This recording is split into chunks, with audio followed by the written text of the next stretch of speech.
101. Ninguém poderia calcular a alegria dos israelitas, por se verem salvos, contra toda esperança, pelo poderoso auxílio de Deus, e por terem garantida a liberdade, depois da morte inesperada daqueles que pretendiam submetê-los à nova escravidão. Passaram toda a noite em agradecimentos, e Moisés compôs um cântico para dar a Deus graças infinitas por um favor tão marcante. Narrei aqui tudo em particular, segundo o que encontrei escrito nos livros santos. Ninguém deve considerar como coisa impossível que homens que viviam na inocência e na simplicidade desses primeiros tempos tivessem encontrado, para se salvar, uma passagem no mar, quer se tenha ela aberto por si mesma, quer tenha acontecido pela vontade de Deus, pois a mesma coisa aconteceu algum tempo depois aos macedônios, quando passaram o mar da Panfilha, sob o comando de Alexandre, e quando Deus se quis servir dessa nação para destruir o império dos persas, como narram os historiadores que escreveram a vida desse príncipe. Deixo, no entanto, a cada qual que julgue como quiser. 102. No dia seguinte a essa memorável jornada, os ventos e as ondas impeliram as armas dos egípcios para a praia onde os israelitas estavam acampados. Moisés atribuiu o fato a uma ação particular de Deus, que assim lhes dava a ocasião de se armar.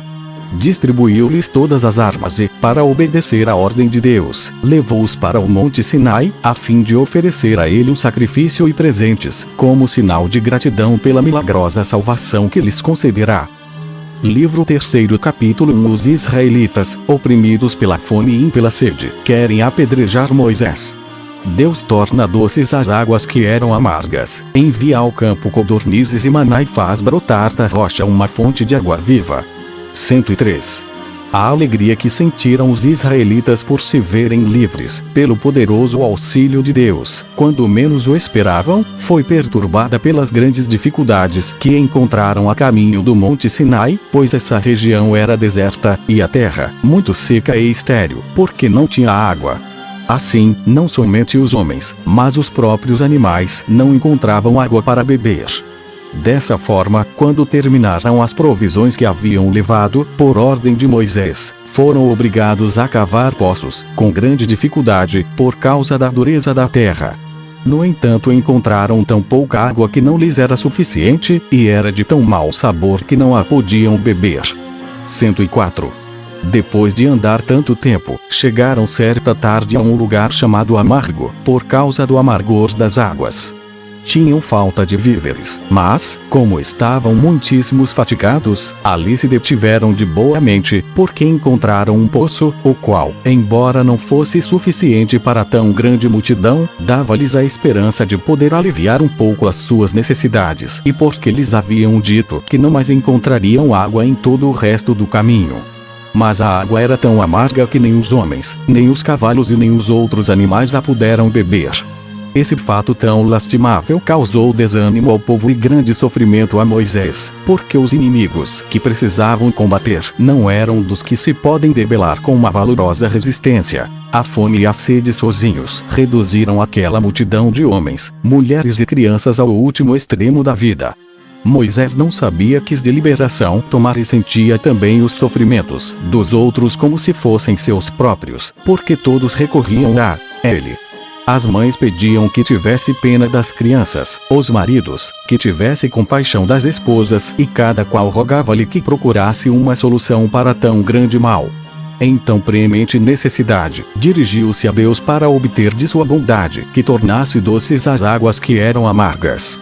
E ele deu a conhecer que lhe concedia aquela graça.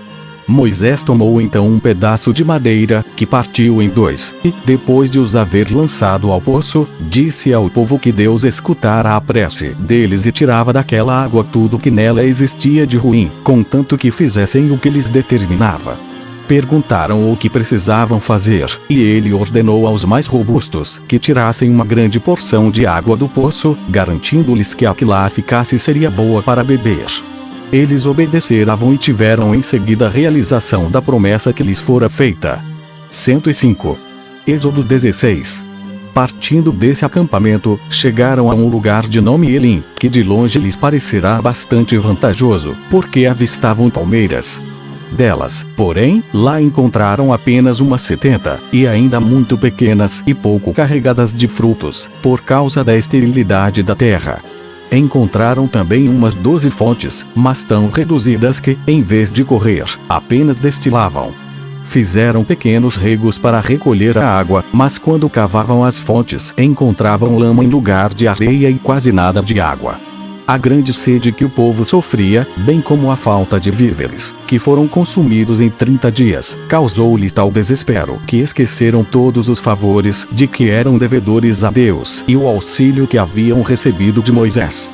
Acusaram-no com grande clamor de ser a causa de todos os seus males e tomaram pedras para apedrejá-lo.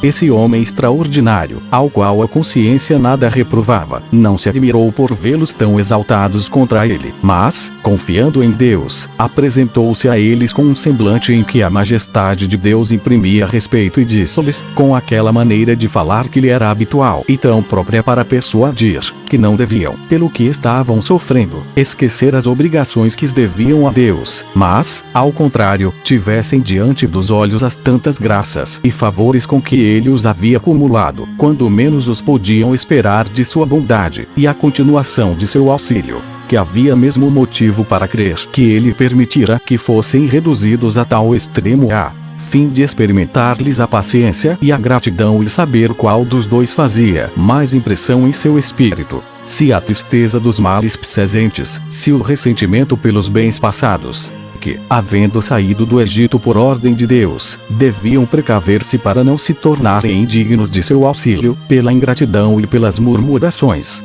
que não evitariam cair naquele pecado se desprezassem as ordens dele ou o ministro de sua vontade, e nisso seriam tanto mais culpados, pois não tinham motivo algum para se queixar de que ele os enganara, pois sempre cumprirá pontualmente o que lhe havia sido ordenado.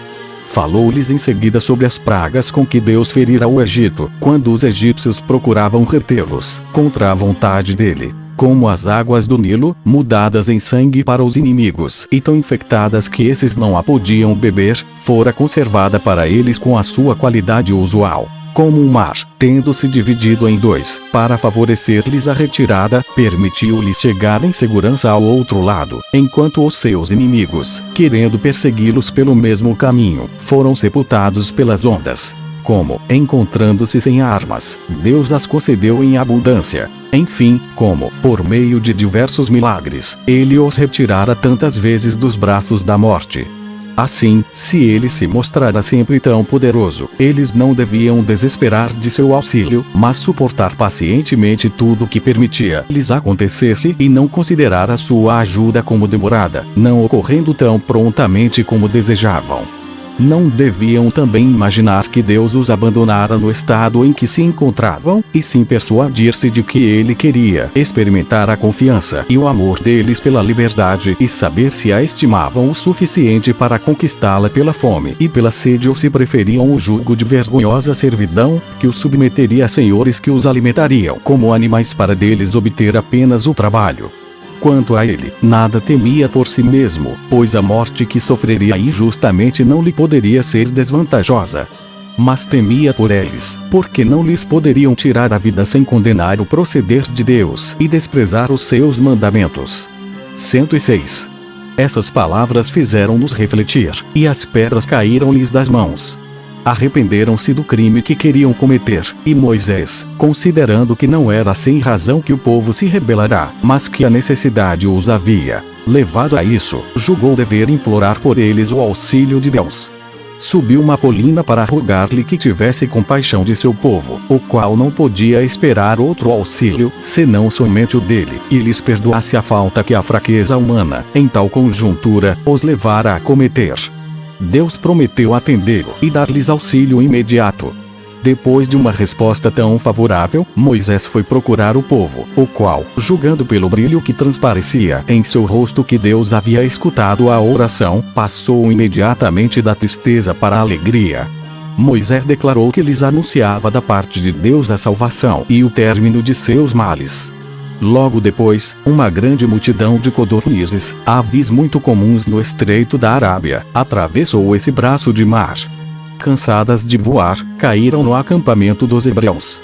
Lançaram-se então sobre as aves, o alimento que lhes era mandado por Deus em tão urgente necessidade, e Moisés agradeceu-lhe por ter cumprido tão prontamente o que lhe fora grato prometer.